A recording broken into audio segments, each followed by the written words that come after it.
आज का टॉपिक था इवोल्यूशन। आज का टॉपिक है इवोल्यूशन।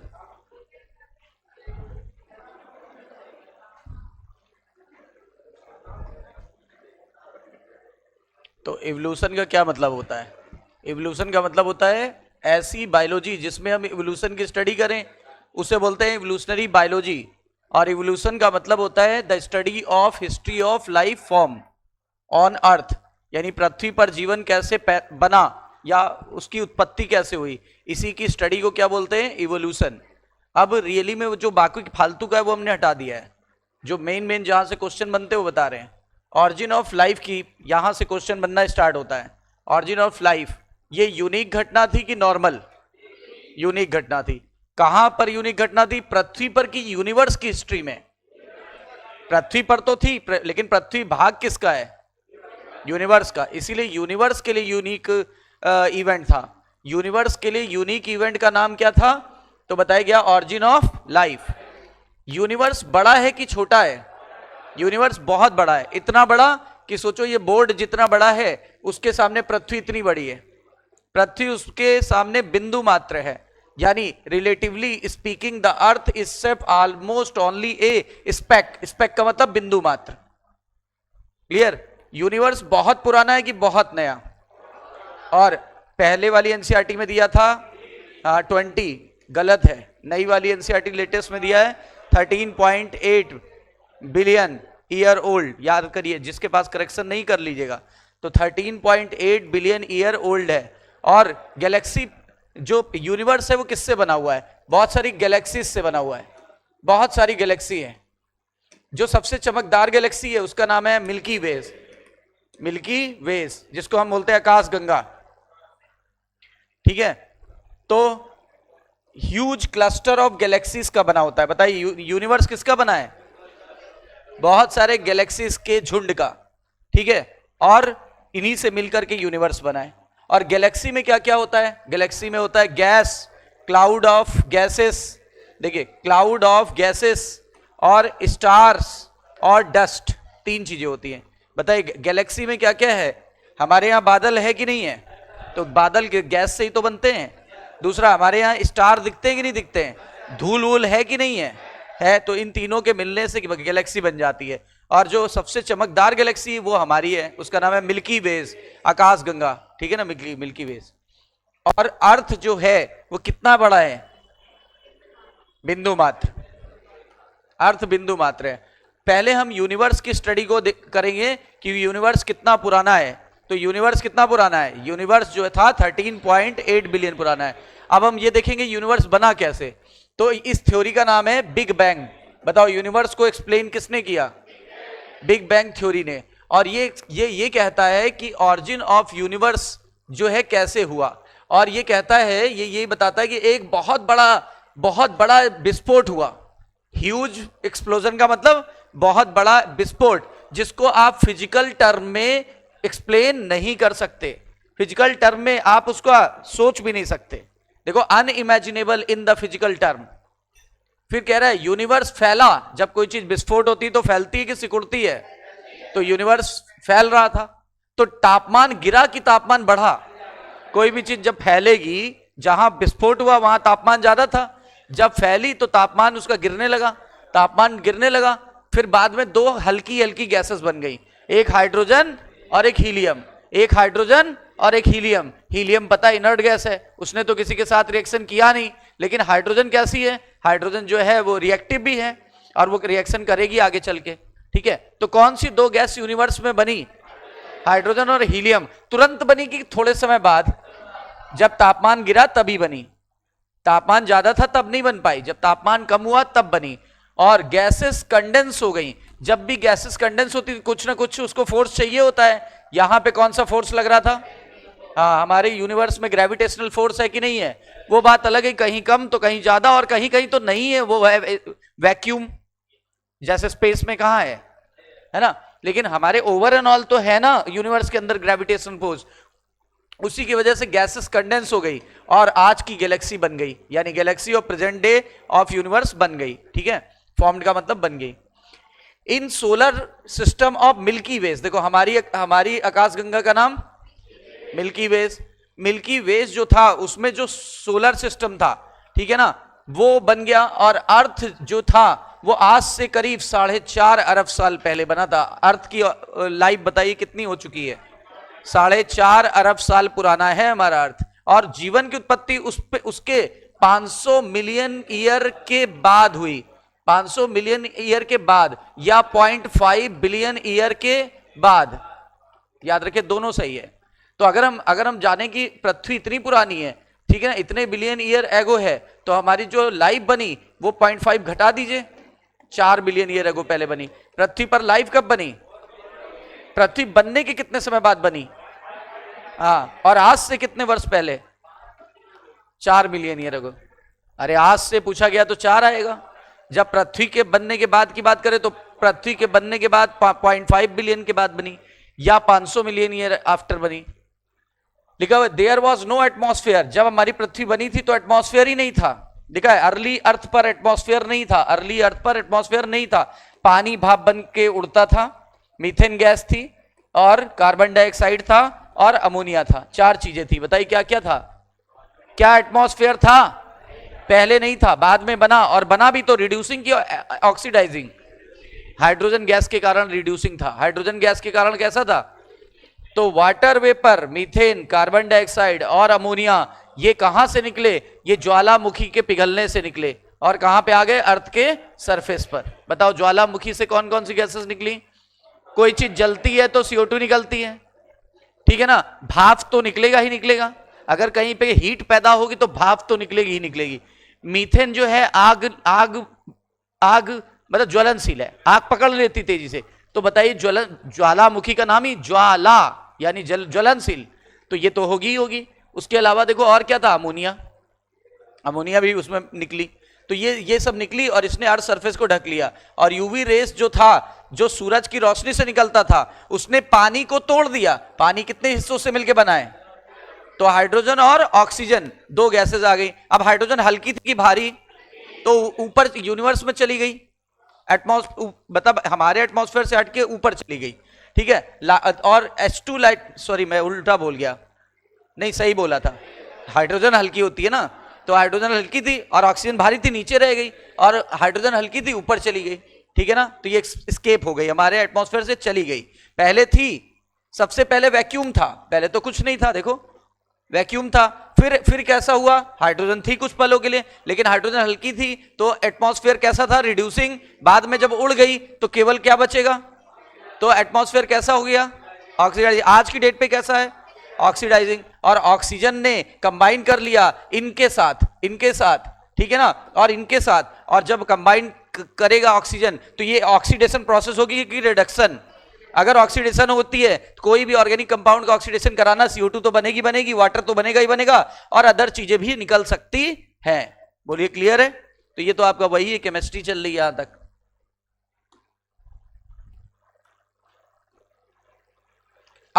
अब बारी आई ओजोन लेयर बनने की। देखो आपको पता है जब ऑक्सीजन बन गई थी तो 3 मॉलिक्यूल ऑक्सीजन के और यूवी रेस भी निकलने लगी थी। तो यूवी रेस की प्रेजेंस में 2 मॉलिक्यूल O3 का बना देते हैं। और ये रिवर्सिबल रिएक्शन होती है, इरिवर्सिबल? रिवर्सिबल रिएक्शन होती है, ठीक है ना। तभी तो आज के हमारे जो रेफ्रिजरेटर्स हैं या जो हमारे AC में जो गैसेस पड़ती हैं उसको बोलते हैं क्लोरोफ्लोरोकार्बन। क्लोरोफ्लोरोकार्बन का क्लोरीन चला जाता है एटमॉस्फेयर में और वो इस रिएक्शन को इस दिशा में चलाने लग रहा है। तो हमारी जो ओजोन लेयर है वो फट रही है, डैमेज हो रही है और ऑक्सीजन में कन्वर्ट हो जा रही है। एक्चुअली जितना ओजोन बनना चाहिए उतना अगर ऑक्सीजन में टूटे तो कोई फर्क नहीं है। डेली मेरे यहाँ पे 100 लीटर तेल आ रहा है और डेली 100 लीटर मार्केट में जा रहा है, तो मेरे को ना तो कोई लॉस हुआ ना बहुत गेन हुआ, यानी डेली आ रहा है। अब यही तो हुआ, ईरान से आना कम हो गया, इंडिया में गैस की आपूर्ति कम हो गई, तो यहाँ की डिमांड तो उतनी ही है। तो क्या हुआ? क्राइसिस आ गई कि नहीं आ गई? क्राइसिस आ गई। तो वही बोल रहा है, ये जब तक संतुलन बना रहा तब तो कोई दिक्कत नहीं थी। जब हमने ये सब गैसेस यूज करनी चालू कर दी, संतुलन बिगड़ गया। इसलिए ओजोन की समस्या, प्रॉब्लम, ओजोन की चादर फट गई है, यानी ओजोन डिप्लीशन हो गया है। इसकी वजह से यूवी रेज आने लगी हैं और इसी वजह से कैंसर के केसेस बढ़ गए हैं। कैंसर आजकल लोगों में हो जा रहा है कि नहीं? बोलते गुटखा खाने से ही कैंसर, वो गुटखा तक नहीं खाते थे फिर भी कैंसर क्यों हो गया? UV rays. भाई धूप में तो जाता है ना आदमी, धूप में जा रहे हैं, यूवी रेज अंदर आई, म्यूटेशन हो गया, प्रोटॉन ऑन्कोजिन ऑन्कोजिन में बदल गया, उसके बाद की स्टोरी आपको पता है। तो ओजोन लेयर फॉर्म्ड हो गया और अब एटमॉस्फेयर और कूल हो चुका था। एटमॉस्फेयर और कूल हो जाने से पानी के वेपर्स जो थे बारिश के रूप में बरस गए, जिससे जो गड्ढे थे भर गए, आज के क्या बन गए, ओशियन बन गए। ठीक है, लाइफ कब बनी अभी बता चुका हूं, 500 million year after the formation of earth, यानी आज से 4 अरब साल पहले, बता चुका हूं ना। ये कह रहा है क्या लाइफ आउटर स्पेस से आई है, वो आपसे क्वेश्चन पूछ रहा है। कहते हैं कुछ साइंटिस्ट का मानना है, कुछ साइंटिस्ट का बिलीव करना है कि ये आउटर साइड से आई है, यानी किसी दूसरे ग्रहों से उल्का पिंडों के थ्रू चली आई है। उल्का पिंड यानी मेटियोराइट से चली आई है और स्पोर के रूप में आई है। लेकिन जब रिसर्च हुई और ज्यादा साइंस डेवलप की तो पता चला कि उल्का पिंड से जब स्पोर आते हैं तो जल के राख हो जाते हैं, इतना गर्म टुकड़ों के रूप में टूटते हैं और पृथ्वी तक आते आते खाक हो जाते हैं जल के। तो जब स्पोर ही नहीं बचेंगे तो लाइफ कैसे बचेगी, सही है ना। लेकिन फिर भी अर्ली ग्रीक थिंकर आज भी मानते हैं कि unit of life called spore and were transfer to different planet including earth. इन्होंने बोला कि आज भी मानना है अर्ली ग्रीक थिंकर का कि जो ये थ्योरी है वो लगभग सही है, और इसी को एक नया नाम दे दिया गया, panspermia theory is still the favourite idea of astronaut. अंतरिक्ष यात्रियों का भी मानना है, कुछ,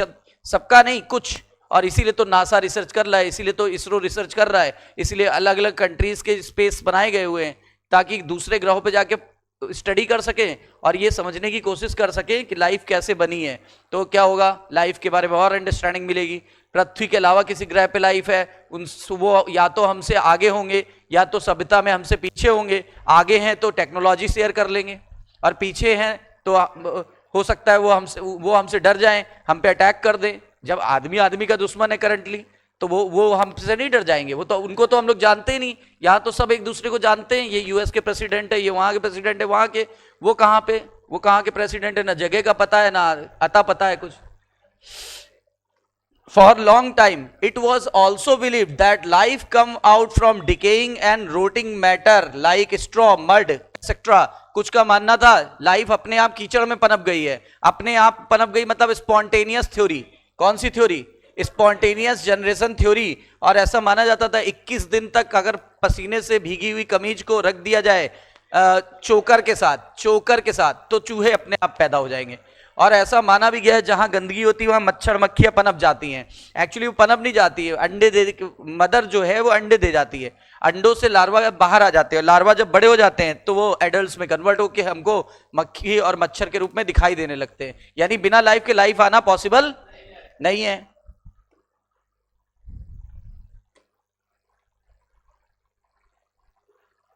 अब आगे एक साइंटिस्ट थे लुई पास्चर ने एक एक्सपेरिमेंट किया और इनका एक्सपेरिमेंट का नाम था स्वान नेक एक्सपेरिमेंट।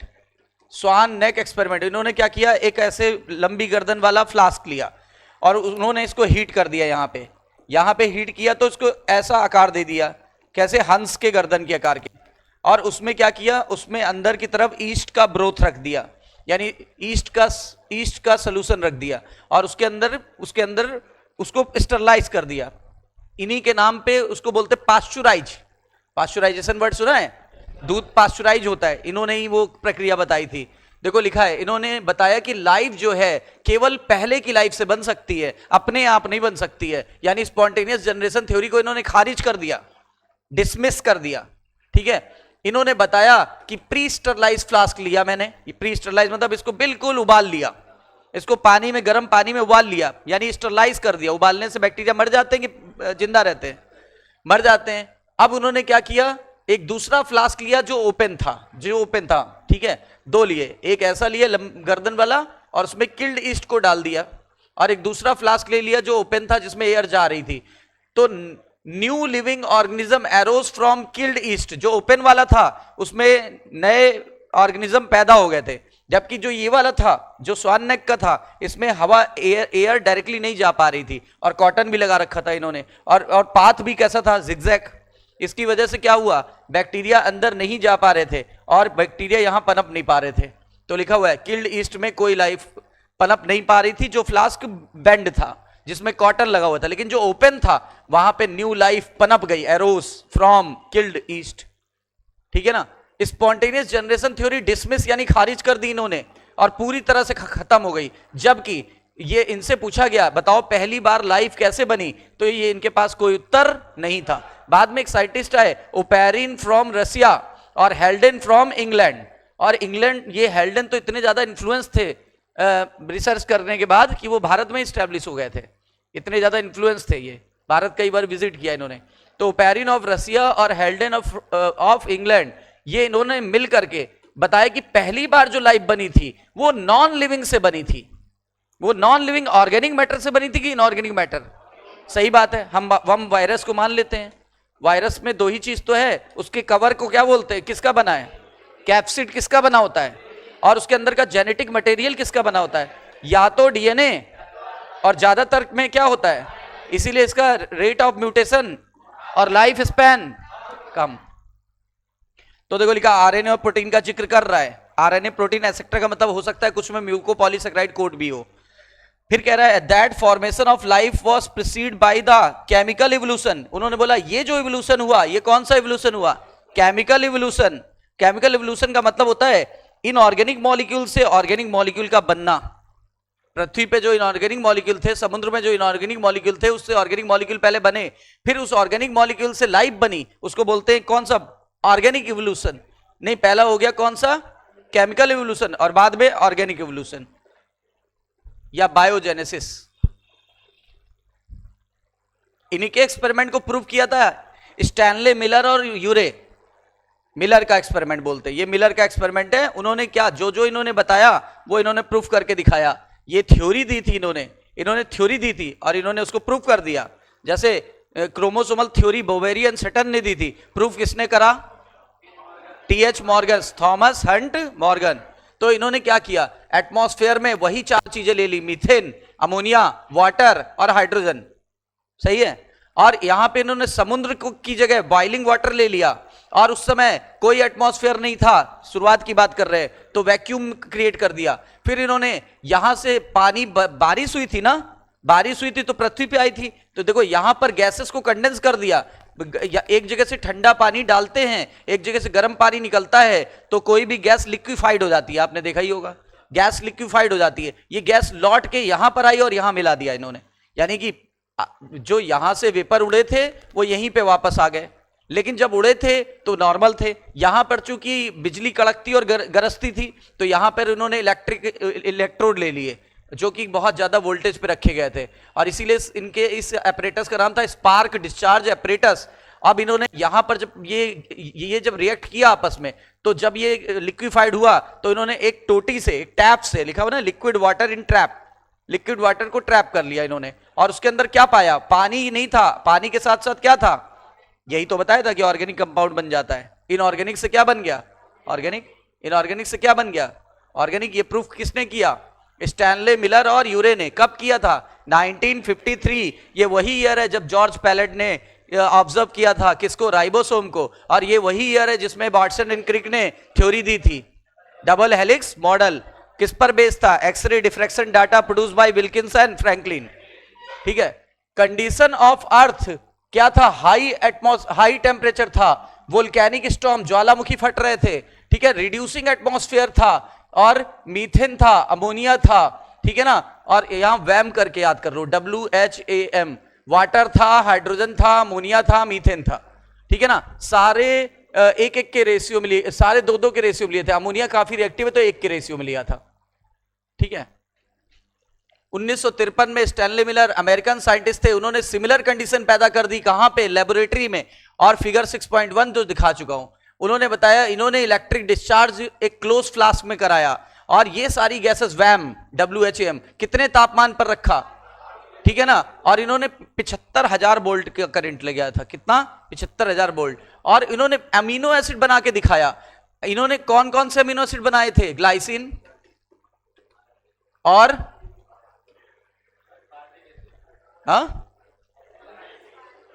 एलेनिन और एस्पार्टिक एसिड। लेकिन इन्होंने ग्लूटामिक एसिड नहीं बनाया था। ग्लूटामिक एसिड नहीं बनाया था, याद रखना, आया हुआ क्वेश्चन है। फिर उसके बाद similar experiment were observe by the formation of sugar, बाद में सुगर बनाई कुछ लोगों ने, बाद में कुछ लोगों ने नाइट्रोजन बेस बना दिया, बाद में क्लोरोफिल जैसे पिगमेंट तक बना के दिखाए, बाद में फैट जैसे सब्सटेंस बना के दिखाए गए। तो बिलीव हो गया कि मेटियोराइट जो कंटेंट था, दूसरे मतलब जो उल्का पिंड आज भी आते थे, उनको स्टडी करके पता चला कि ऐसे ही कंपाउंड कहीं और भी है। तभी तो उल्का पिंड जब पृथ्वी पे गिरा, स्पेस से आया, तो हम लोगों ने उसकी जांच की और सिमिलर कंपाउंड मिले। इसका मतलब वहां पे भी लाइफ होगी या बन रही होगी, या फिर हम वहां तक पहुंच नहीं पा रहे हैं। ठीक है ना। विद दिस लिमिटेड एविडेंस, कह रहे बहुत कम एविडेंस था, लेकिन माने या ना माने, इस थ्योरी को हम कंफ्यूजिंग थ्योरी माने, ठीक है ना, लेकिन माने या ना माने, ये थ्योरी अभी तक की सबसे सही थ्योरी है। मोर और लेस का मतलब होता है लगभग यही मानना पड़ेगा, क्योंकि और कोई उपाय नहीं है और कोई विकल्प नहीं। इससे बढ़िया कोई विकल्प बताए तो हम उसको मानेंगे, आगे चल के और चीजें क्लियर हो जाएंगी। फिर लिखा हुआ है कि वी हैव नो आइडिया, हमें यह नहीं पता कि पहली बार अपने आप रेप्लिकेट होने वाला मेटाबॉलिक कैप्सूल यानी लाइफ, मेटाबॉलिक कैप्सूल यानी सेल, अरे ऐसा कैप्सूल मतलब चैम्बर, चैम्बर मतलब सेल, सेल के अंदर क्या हो रहा है, और इसी मेटाबॉलिज्म की वजह से हम लोग जिंदा हैं कि नहीं। तो कह रहे पहली बार सेल कैसे बनी जो अपने आप डिवाइड होती थी, ये नहीं पता, लेकिन ये पता है कि आज से 3 अरब वर्ष पहले बनी थी, या आगे लिखा होगा। और बोल रहे पहला फॉर्म नॉन सेलुलर था, यानी वायरस की बात कर रहा है, पहला फॉर्म नॉन सेलुलर था कि सेलुलर था, और आज से कितने वर्ष पहले बना, देखो लिखा है 3 अरब साल पहले बना। नॉन सेलुलर फॉर्म 3 अरब साल, सेलुलर फॉर्म 2 अरब साल, ठीक है ना। और बोले they would have giant molecule, इनके अंदर बड़े बड़े मॉलिक्यूल थे। और अभी अभी बताया था ज्यादातर वायरसेस में क्या था, और पहली बार क्या बना था, आरएनए, आपने अभी पढ़ा जेनेटिक्स में। और क्या होना चाहिए, प्रोटीन के बिना तो जीवन संभव ही नहीं है, क्योंकि प्रोटीन एंजाइम की तरह बिहेव करता है, प्रोटीन सेल की संरचना भी बनाता है और प्रोटीन फंक्शन को भी कंट्रोल करता है। कैसे, क्योंकि प्रोटीन ही एंजाइम बनाता है और एंजाइम से ही सबस्ट्रेट प्रोडक्ट में बदलता है, सबस्ट्रेट का प्रोडक्ट में कन्वर्ट होना क्या कहलाता है, कहलाता है मेटाबॉलिज्म। और कह रहा है हो सकता है कुछ में पॉलीसेक्राइड भी हो, बिल्कुल सही बात है, पॉलीसेक्राइड भी हो सकता है। फिर कह रहा है ये कैप्सूल प्रोड्यूस दियर मॉलिक्यूल परहैप्स, बोल रहे इन कैप्सूल, ये कैप्सूल रिप्रोड्यूस कर लेते थे, प्रोड्यूस नहीं लिखा, रिप्रोड्यूस, मतलब ये कैप्सूल अपने आप को रिप्रोड्यूस करके 1 से 2 बना लेते थे, 2 से 4 बना लेते थे। पहला सेलुलर फॉर्म कब बना, 2000 मिलियन यानी 2 billion year ago, 2 billion year ago. और ये सिंगल सेल रहा होगा, बात कर रहा है मोनेरा की, और मोनेरा के बाद क्या बना, प्रोटिस्टा की, बोलो क्लियर है। जितने भी लाइफ फॉर्म थे सब कहां बने थे, पानी में, और वो भी समुद्र में, यानी खारे पानी में कि स्वच्छ पानी में। This version of is known as biogenesis, अभी पीछे बोला था वो केमिकल एवोल्यूशन था, ठीक है ना, ये बायोजेनेसिस है। बायोजेनेसिस यानी organic evolution, organic evolution, that the first form of life arrow slowly through the evolutionary force from the non living molecule is accepted by majority. बोल रहे हैं कि ऐसे बहुत सारे साइंटिस्ट का मानना है कि पहली बार जो जीवन बना था वो नॉन सेलुलर फॉर्म था, लेकिन एक बार नॉन लिविंग से बना था, और एक बार नॉन लिविंग से फिर सेल बन गई तो दूसरी सेल बनना पॉसिबल था। बोल रहे हैं हाउ एवर वंस फॉर्म्ड, कह रहा है एक बार लाइफ बन गई, पहली सेल बन गई, तो फिर उससे इवॉल्व होकर के आज के जटिल से जटिल बायोडाइवर्सिटी हमें दिखने लगी, जो कि हमें आश्चर्यचकित बनाती है। कितनी बायोडाइवर्सिटी हम खो चुके हैं, बिलियन की मिलियन, हाँ, जो कि टोटल खोज का केवल कितना परसेंट है, 22% है। ये बात किसने बताई थी, Robert May, Robert May. Evolution as a theory, मतलब यानी evolution of life form as a theory, theory बतानी पड़ेगी। कैसे हम मानेंगे, पहले कुछ बताना पड़ेगा ना। जब कोई भी चीज हम बताते हैं, अपनी बात, जब हम कोई केस चलता है तो अपनी बात बताते हैं जज को, मेरे साथ ये हुआ, मेरे साथ ये हुआ, मेरे साथ ये हुआ, जज दूसरे का भी पक्ष सुनता है, तर्क वितर्क होता है, फिर जज अपने लॉजिक पे कि हाँ ये पहले हुआ, ये बाद में हुआ, इन्होंने इनको मारा तो कहाँ चोट लगी, उसका प्रूफ सब देखते हैं। अच्छा, तो ऐसे करते करते बाद में सोल्यूशन निकलता है, तो सोल्यूशन बाद में निकलेगा कि इवोल्यूशन हुआ कि नहीं, पहले थ्योरी समझ लेते हैं। थ्योरी कह रहे पुराने जो ग्रंथ हैं, धार्मिक ग्रंथ, रिलीजियस लिटरेचर मतलब पुराने धार्मिक ग्रंथ, वो बताते हैं एक थ्योरी ऑफ स्पेशल क्रिएशन, यानी विशिष्ट जननवाद थ्योरी, विशिष्ट जननवाद थ्योरी, यानी हम विशेष तरीके से बने। दिस थ्योरी, इस थ्योरी के 3 विरोधाभासी चीजें हैं। कोनोटेशन का मतलब होता है 3 कंट्राडिक्टरी समस्याएं, 3 कंट्राडिक्टरी बातें हैं, 3 विरोधाभासी चीजें जो आज की डेट पे सेट नहीं होती। ठीक है, पहली बात क्या है? नंबर वन है जितने भी लिविंग ऑर्गेनिज्म है पृथ्वी पे, चाहे स्पीसीज की बात करें या उसके प्रकार की बात करें, चाहे स्पीसीज की बात करें या उसके प्रकार की बात करें, जैसे आम एक स्पीसीज है, सबका नाम मैग्नीफेरा इंडिका ही है, लेकिन दशहरी आम, लंगड़ा आम, लूला आम, ये सब क्या है? टाइप। सही है कि नहीं है? That we see today were created as such. बोल रहे हैं ये जितने भी आम बने थे सब ऐसे ही थे, ऐसा हो ही नहीं सकता। ये पहला कॉनोटेशन आया, गलत साबित हो गया, और अभी साबित भी कौन करेगा? Charles Darwin. दूसरी बात, सेकंड बात है जितनी बायोडाइवर्सिटी थी पास्ट में, उतनी ही प्रेजेंट और उतनी ही फ्यूचर में भी रहेगी। ये भी गलत है। आपको पता है क्या? पेड़ काट रहे हैं तो कहां डाइवर्सिटी पनप रही है? बायोडाइवर्सिटी घटी है कि बढ़ी है? तभी तो पूरा चैप्टर बन गया, biodiversity and it's conservation. Biodiversity और उसका कंजर्वेशन बना कि नहीं बना? फिर तीसरी बात, थर्ड बात है कि अर्थ 4000 साल पुराना है। 4 लाख, ठीक है ना? 4 अरब, बहुत अंतर है। 4 अरब रुपए के सामने 4000 रुपए की क्या औकात? गिर जाए तो उठाओ भी मत। All this idea was strongly challenge. ये बात भी गलत है। 3 विरोधाभासी बातें आ गई कि नहीं आ गई? जैसी डाइवर्सिटी थी वैसी ही है? नहीं। अच्छा, चेंज होती रहती है। नंबर 1 और क्या बताया था? जैसे हम बने थे वैसे ही हैं? नहीं। उसके बाद क्या हुआ था? क्या 4000 साल पुराना है? नहीं। और इसको चैलेंज कब किया गया? 19वीं शताब्दी में। किस व्यक्ति ने किया? Charles Darwin. चार्ल्स डार्विन के बेटे का नाम बताओ। Francis Darwin. क्या काम किया था इन दोनों ने मिलके?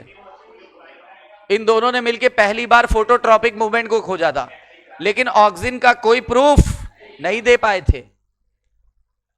इनके ऑब्जर्वेशन के अकॉर्डिंग इनको एक शिप दी गई, पानी का जहाज दिया गया, सी वॉयज बोलते हैं, और इनको पानी का जो जहाज दिया गया उसका नाम था HMS बीगल। HMS beagle. और ये पूरा वर्ल्ड का सर्वे के लिए दिया गया था, बड़ा जहाज था, और इसको वर्ल्ड सर्वे के लिए दिया गया था कि जाओ पूरे वर्ल्ड में भ्रमण करो और पता करके आओ कि कुछ नया है कि नहीं है नेचर में। ठीक है। चार्ल्स डार्विन ने कंक्लूज करके निकाला, उन्होंने क्या कंक्लूजन निकाला? कि जितने भी लाइफ के फॉर्म हैं उनमें सिमिलरिटी होती है, varying degree, not among themselves with forms there existed millions of year ago. मतलब कह रहे हैं हम सब समान हैं और हम सब अपने पूर्वजों से भी समान हैं। कहते हैं हम सब एक दूसरे से समान हैं, हम लोग लुक में एक दूसरे के समान हैं कि नहीं है, लेकिन वेरिएशंस भी हैं। तो कह रहा है समानता ये बताती है कि हमारे पूर्वज सेम रहेंगे, सेम रहे होंगे, हमारे पूर्वज सेम रहे होंगे, लेकिन फिर धीरे धीरे क्या हुआ? इवोल्यूशन हुआ और हम लोग अलग अलग, सबका इवोल्यूशन अलग हुआ, सबका नेचुरल सिलेक्शन अलग हुआ, सब अलग अलग प्रजातियों में ढल गए। प्रजाति नहीं बोलेंगे, सब अलग अलग रेसेस में ढल गए। जैसे देखो, चाइनीज को देख के आप बता दे तो ये चाइना से आया है, जापानीज को देख के बता सकते हो जापान से आया है, आप रसिया से देख के बता सकते हो यहां से आया, फ्रांस वाले अलग दिखते हैं, आप पहाड़ से देखो पहाड़ी लोग अलग दिखते हैं, नेपाल से आता है नेपाली लोग अलग दिखते हैं, है ना? तो उत्तर भारत वो दक्षिण भारत से आता है तो वो अलग दिखते हैं बिल्कुल, ठीक है ना? हरियाणा के लोग देख लो, जाट होते हैं एकदम लंबे लंबे, बिल्कुल ऐसे करके बात करनी होती है। हाँ, उनकी लेडीजें जो है वो 6 foot 5 inch, 6 foot 6 inch, 6 foot 7 inch, हम तो बउआ नजर आए। There had been extension of different life form. बोल रहे बहुत सारे लाइफ फॉर्म गायब हो चुके थे, पिछले कुछ सालों में गायब हो चुके थे, और नए लाइफ फॉर्म बन चुके थे in different period history of life, यानी मीसोजोइकरा, सीनोजोइकरा, पैलियोजोइकरा, प्रोटियोजोइकरा, उनकी बात कर रहे हैं, आगे पढ़ेंगे। इसका मतलब धीरे धीरे एवोल्यूशन हो रहा था कि तेजी से हो रहा था? बहुत समय ले रहा था कि अचानक हो जा रहा था? समय लेता है, मिलियंस ऑफ ईयर लग जाते हैं। 4 अरब साल बाद ये रिजल्ट है जो सामने है। 4 अरब साल बीत गए, यहां 1-2 साल नहीं बीतते, 4 अरब साल बीत गए। सोचो कितना पुराना है लाइफ। यहां से समझिए, किसी भी पॉपुलेशन के अंदर क्या छुपा होता है, और ये कैसे आता है, सेक्सुअल रिप्रोडक्शन के दौरान, by the process of gametogenesis. ठीक है ना, जब गैमेट बनते हैं तो मियोसिस होती है, मियोसिस होती तो अदला बदली हो जाती है, मम्मी का कुछ क्रोमोसोम पापा के टुकड़े से जाके जुड़ जाता है और पापा का कुछ हिस्सा मम्मी से जुड़ जाता है, इससे उनका जेनेटिक मटेरियल एक्सचेंज हो जाता है, इसी एक्सचेंज को बोलते हैं रिकॉम्बिनेशन या क्रॉसिंग ओवर। इसी की वजह से वेरिएशन पैदा होता है, और ये हम लोग ने देखा भी था, अगर दो जीन काफी पास हो तो उनके बीच क्रॉसिंग ओवर की संभावना काफी कम होती है, लिंकेज की संभावना काफी ज्यादा होती है। जीन की दूरी बढ़ गई तो फिर क्रॉसिंग ओवर की चांस, हाँ, और इनके बीच की दूरी को निकाला था मॉर्गन के स्टूडेंट ने, एल्फ्रेड स्टूटवेंट, और उसको नाम दिया था मैप यूनिट या सेंटी मॉर्गन। तो उन्होंने बोला कि किसी भी पॉपुलेशन में, चार्ल्स डार्विन की थ्योरी चल रही है, चार्ल्स डार्विन ने बताया कि किसी भी आबादी में वेरिएशन छुपे रहते हैं जो उसका लक्षण होते हैं, जो उसका अभिलाक्षणिक गुण होता है, the characteristic which enable some survive better in natural condition. बोलते हैं यही वो कैरेक्टर है, यही वो कैरेक्टर है जो हमें हमारे नेचुरल कंडीशंस में, यानी हमारे इन्वायरमेंट में हमें बेहतर तरीके से सरवाइव करने का मौका देता है। अगर वेरिएशन नहीं आता तो कभी भी हम सरवाइव नहीं कर पाते, और दुनिया के सारे लोग एक जैसे ही दिखते। एक जैसे का मतलब सारे लोग एक ही कलर के होते, एक ही हाइट के होते, एक ही वो होते, लेकिन हम यहां पैदा हुए तो हम यहां के अकॉर्डिंग नेचुरल सिलेक्शन हो गया। साउथ इंडिया में होते तो ऑब्वियसली हमारा कलर क्या होता, काफी डल होता। अगर हम लोग हरियाणा में पैदा होते तो हम लोग भी थोड़े से हाइट में बड़े होते, तंदुरुस्त होते काफी, देखा होगा उनकी बॉडी एकदम ठोस होती है ना। और इसी तरह से अगर मान लो हम लोग कहीं और पैदा हुए तो वहां के गुण आ जाते, नेपाल में होते तो हम लोग भी नेपाली एसेंट आ जाता, ठीक है ना, पहाड़ पे होते पहाड़ी एसेंट आ जाता, चाइना में पैदा होते तो हम लोग भी चू पैंक कर रहे होते। तो क्लाइमेट और फूड और फिजिकल फैक्टर हमें अफेक्ट करता है। लिखा है वुड आउटब्रीड, कहता है जो बचेंगे, जो नेचुरल कंडीशन में सरवाइव करेंगे, कितने सरवाइव करेंगे, सारे कि कुछ? जो फिट होंगे वही सरवाइव करेंगे, जो फिट होंगे वही सरवाइव करेंगे। वही बताया था ना, जैसे नीट के एग्जाम को लिया जाए, नीट का एग्जाम सब देने जा रहे हो, लेकिन जिसने रियल में तैयारी करी है वही तो सेलेक्ट होगा, जिसने रियल में अच्छे से सब क्वेश्चंस लगाए वही तो सेलेक्ट होगा, जिसने सारे टेस्ट को सीरियसली लिया वही तो सेलेक्ट होगा। तो कुछ ही सेलेक्ट होंगे कि सारे?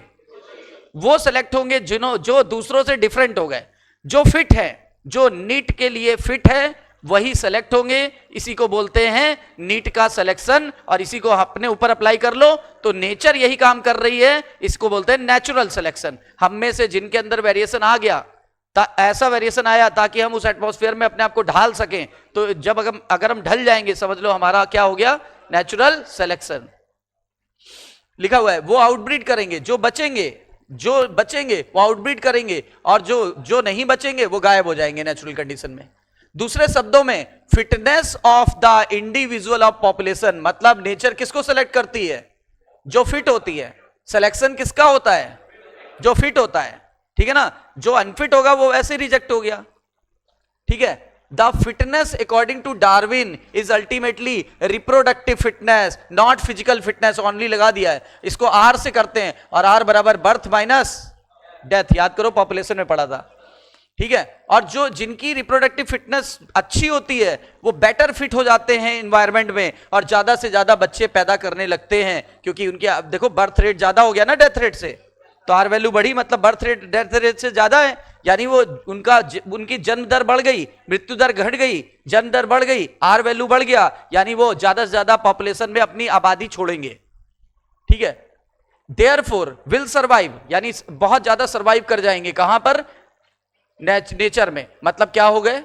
सेलेक्ट हो गए। इन्होंने इसी को इस घटना को क्या नाम दिया? Natural selection. और पूछा गया, ये लाइन आई हुई है पीवाईक्यू में कि natural selection is a mechanism of evolution. बताओ इवोल्यूशन का मैकेनिज्म किस पर आधारित है? Natural selection. एक इसी तरह के साइंटिस्ट थे एल्फ्रेड वेलेस भी नेचुरलिस्ट थे डार्विन की तरह, डार्विन भी नेचुरलिस्ट थे, ये भी नेचुरलिस्ट थे। इन्होंने काम किया मलय आर्चिपेलागो, जो आजकल इंडोनेशिया में है। इंडोनेशिया जगह का नाम है ना, जहां अभी अर्थक्वेक भी आ गया था। तो मलय आर्चिपेलागो, एल्फ्रेड वेलेस वहीं से बिलोंग करते थे, नेचुरलिस्ट थे, वो भी नेचर की स्टडी करते थे। उन्होंने भी सेम ही कंक्लूजन निकाला, जबकि ये इनको जानते तक नहीं थे। डार्विन इनको नहीं जानते थे, उनको नहीं जानते थे, फिर भी दोनों ने अलग अलग काम किया और सेम कंक्लूजन निकाला सेम टाइम पे। और इन्होंने बताया in due course of time, यानी समय के अनुसार नई नए ऑर्गेनिज्म दिखने लगते हैं, नए नए ऑर्गेनिज्म दिखने लगते हैं, और वो किसका परिणाम है? This is the result of evolution. ठीक है, जितने लाइफ के फॉर्म हैं उनमें कुछ समानताएं हैं, और ये समानताएं हमारे पूर्वजों में भी थी, उन्हीं से हमें आई है। क्लियर है कि नहीं है? समानता का होना यह बात पुष्टि करता है कि हमारे पूर्वज कॉमन थे, और असमानताओं का होना इस बात की पुष्टि करता है कि हमारा नेचुरल सिलेक्शन अलग अलग ढंग से हो रहा है। However, these ancestors were present in the different period of history। बोल रहे ये हमारे पृथ्वी के इतिहास में सबसे बड़े उसको बोलते हैं पीरियड को इपॉक, उसके बीच से छोटा वाले को पीरियड, ठीक है ना? सबसे बड़े को नहीं, सबसे छोटे वाले को इपॉक, जिसका नाम बड़ा है ना वो सबसे छोटा है, सबसे छोटा उससे बड़ा, और जिसके नाम में बहुत कम लेटर आए वो सबसे बड़ा। तो सबसे बड़ा क्या होता है? उससे छोटा, सबसे छोटा। हाँ, और जियोलॉजिकल हिस्ट्री ऑफ अर्थ कह रहा है, अर्थ की जियोलॉजिकल यानी भौगोलिक स्थिति, अर्थ की भौगोलिक स्थिति हमारे बायोलॉजिकल हिस्ट्री से कोरिलेट है। मतलब जैसे जैसे अर्थ बना वैसे वैसे हम लोग भी तो डेवलप हुए। हम बोले सिर्फ कार के अंदर ही रेवोल्यूशन आया, इंसानों के अंदर तो कुछ आया ही नहीं। इसका मतलब क्या कार के मॉडल ही इंप्रूव हुए? क्या इंसान इंप्रूव नहीं हो रहे हैं? अगर इंसान इंप्रूव नहीं हो रहे तो हम क्यों जनरेशन को बांट रहे हैं? हम क्यों कहते हैं मिलेनियन जनरेशन? हम क्यों कहते हैं जेन जी जनरेशन? हम क्यों कहते हैं अल्फा जनरेशन? क्यों नाम दिया गया? क्योंकि जब एज गैप आने लगता है, जब हमारी जनरेशन में जो अलग है, आपकी जनरेशन में चीजें अलग तरीके से है, ठीक है ना? आपके लिए जब अगली जनरेशन आएगी तो वो उनके और आपके बीच दायरा बन जाएगा, क्योंकि वो चीज आपने कभी यूज करी नहीं होगी, ठीक है ना? और वो लोग वो नई चीज यूज करेंगे, नई टेक्नोलॉजी, तो आप उनको समझने में ज्यादा टाइम लोगे। तो जब ज्यादा टाइम लगने लगे तो वो एज गैप हो जाता है। वो क्या हो जाता है? Age gap. ठीक है, एक कॉमन परमिसिबल कंक्लूजन, दोनों का कॉमन कंक्लूजन क्या निकला? मतलब डार्विन साहब का और अल्फ्रेड वेलेस का, कि earth is not 1000 of year old, बल्कि वो कितना ओल्ड है? और ये प्रूफ कर दिया था आर्कियोलॉजिकल डिपार्टमेंट, पुरातत्व विभाग। नमूने भेजे जाते हैं पृथ्वी के, वो लोग बता देते हैं कितनी उसकी उम्र है। एविडेंस, अब देखो एविडेंस चाहिए, पहले थ्योरी, पहले तर्क दिया, अब तर्क के बाद वितर्क क्या निकला, एविडेंस क्या आया? तो evidence that evolution of life form has Indeed taken place on earth has came from many quarters. बोल रहे हैं ये कई क्वार्टर्स में आया। कई क्वार्टर का मतलब हो गया वही पैलियोजोइक, पहले प्रोटियोजोइक, पैलियोजोइक, मीसोजोइक, सीनोजोइक, हो गए ना कई क्वार्टर। फिर बोला गया fossils are remains hard part of life form found in the rocks. Fossil कहां? जीवाश्म किसे कहते हैं? जीवाश्म बोलते हैं हमारे कड़े भाग, कड़े भाग जैसे स्कल, जैसे जबड़ा, जैसे हमारी रीढ़ की हड्डी, जैसे हमारे पैर की हड्डी, ये सब जो हड्डियां हैं कड़े भाग है हमारे। हमारे बाल जल्दी नष्ट नहीं होते, बाल को दबा दो तो। ये सब क्या है? हमारे दांत, ये जल्दी नष्ट नहीं होते। Enamel hardest substance of the animal है। उसके बाद हड्डी से भी ज्यादा मजबूत होता है, तभी तो हड्डी भी काट लेता है। कुछ लोग नॉनवेज खाते हैं ना, हड्डी उड्डी सब काट लेते हैं, कड़कड़ कड़कड़ कड़, है ना? तो देखो रॉक्स फ्रॉम सेडिमेंट्स, सबसे ज्यादा चट्टाने कहां से मिलती? तलछटी। तलछटी मतलब बॉटम से, यानी जितनी नीचे हमारी पृथ्वी के नीचे वो है रॉक, पृथ्वी के नीचे क्या है? उसके ऊपर क्या है? मिट्टी। तो कह रहा है जो मिट्टी दबती जा रही है तो रॉक के ऊपर ही तो दब रही है, तो रॉक के बॉटम पे मिलेगी, उसको बोलते हैं rocks from sediment. And the cross section of earth crust indicate arrangement of sediment over during the life history of earth. जरा ऐसे समझो, ये हमने 4 ये रॉक है यहां पे, ये, और ये सब मिट्टी है यहां, या चट्टान ही बोल दो। मिट्टी और चट्टान में अंतर इतना है, चट्टान होता है ठोस और मिट्टी भी ठोस होती है, लेकिन मिट्टी पाउडर फॉर्म में आ गई और चट्टान के पार्टिकल आपस में चिपके हुए हैं। ठीक है, मान लो ये 1 नंबर का है सबसे ऊपर वाला, ये 2 नंबर, उसके नीचे वाला 3 नंबर, ये 4 नंबर, ये यहां पर A पाया जा रहा है, यहां B पाया जा रहा है, यहां C पाया जा रहा है, यहां D पाया जा रहा है। सबसे पहले पृथ्वी का ये हिस्सा बना होगा, उसके बाद ये हिस्सा बना, उसके बाद ये हिस्सा बना, उसके बाद ये हिस्सा बना। अब आगे फ्यूचर में कौन सा बनेगा? ये वाला, ये बनेगा ना। तो अभी मान लो हम लोग यहां पे हैं और अभी हम लोग की डेथ हुई, तो हम लोग इसी जगह तो दबे नजर आएंगे, अगर हमें दफना दिया जाए, या जिन जीवों को, मनुष्य के अलावा बाकी सबको ही, तो आप देखो मनुष्य में भी कई सारी कम्युनिटीज में दफनाते हैं, कई सारे लोगों को जला देते हैं। जो जला दिए गए उनका तो पता नहीं चला, लेकिन पुराने समय में जलाने का प्रचलन नहीं था। पुराने समय में बॉडी अपने आप मर गए, अन्य जीवों की तरह छोड़ दिया। फिर धीरे धीरे कल्चर डेवलप हुआ, कल्चर ये डेवलप हुआ, चील खा रहा है, गिद्ध खा रहा है, तो लोगों ने सोचा चलो हम लोग इसको डिस्ट्रॉय कर दे ताकि कोई खाए नहीं बॉडी को। तो इसलिए क्या हो गया कि उसको जलाना चालू कर दिया। कुछ ने कहा हम जलाएंगे नहीं, ये पाप है, किसी को जलाना पाप है, भले ही मर गया हो तो क्या हुआ, ठीक है ना। तो उन्होंने कहा हम उसको दफना देंगे ताकि वो फिर से नेचर में मिल जाए। तो ये दो धर्मों की अलग अलग बातें हो गई, है वही अल्टीमेट। तो कहने का मतलब है अगर हम लोग यहाँ पे हैं और जो लोग जला दिए गए वो तो उसके बारे में तो बहुत एविडेंस नहीं मिलेगा। जो दफना दिए गए या जो अपने आप जंगल में रहते थे आदि मानव मर गए, ठीक है ना, वो यहाँ पे पाए जाएंगे। अब आप मान लो हमारे बाद वाली जनरेशन इस वाले जगह पे है, तो जब वो गड्ढा खोदेगी तो उसको ये फॉसिल मिलेंगे कि नहीं मिलेंगे। अच्छा, इनके पहले ये मरे थे, इनके पहले ये मरे थे, इनके पहले ये मरे थे। सबसे ज्यादा एडवांस कौन है? ए। सबसे ज्यादा प्रिमिटिव कौन है? ए का पूर्वज, बी का पूर्वज, सी का पूर्वज। तो ऐसे पता कर लिया जाता है। वही बोल रहे हैं, डिफरेंट डिफरेंट अर्थ में डिफरेंट डिफरेंट रॉक्स बनती हैं और उन्हीं रॉक्स को देख करके उनके उम्र का पता लगा लेते हैं और पता लगेगा। मान लो ये रॉक पुराना है 4000 साल, तो ये फॉसिल कब पाया गया था? 4000 साल। ये है 20,000 साल, तो ये 20,000 साल पहले। डिफरेंट एज के जो रॉक सेडिमेंट है उनके अंदर जो फॉसिल है, वही बात कह रहा है, उनमें डिफरेंट लाइफ के फॉर्म थे जो प्रोबेबली उनके मरने से बने थे।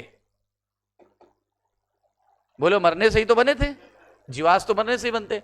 सम of them appear similar to modern organism. उनमें से कुछ तो ऐसे थे जो हमारे जैसे दिखते थे, यानी हमारे जैसे दिख रहे हैं मतलब हमारे ही पूर्वज थे वो। इसका मतलब दे रिप्रेजेंट एक्सटिंक्ट ऑर्गेनिज्म। बोलते कुछ ऐसे भी थे जो आज है ही नहीं पृथ्वी पर, जैसे डायनासोर। डायनासोर पृथ्वी पर है ही नहीं, ठीक है, वो गायब हो गए। वो जुरासिक पीरियड में सबसे ज्यादा हुआ करते थे। फिर बोला गया the study of fossil in different sediment layer of geological period in which they existed. बोल रहे हैं इसकी स्टडी कर रहे हैं तो इससे पता लग जाएगा, इसकी स्टडी कर रहे हैं इस फॉसिल से पता चल जाएगा, इसकी कर रहे हैं इस वाली चट्टान से पता चल जाएगा, इस फॉसिल की स्टडी कर रहे हैं इस चट्टान से पता चल जाएगा। तो इससे पता चलता चला जाता है।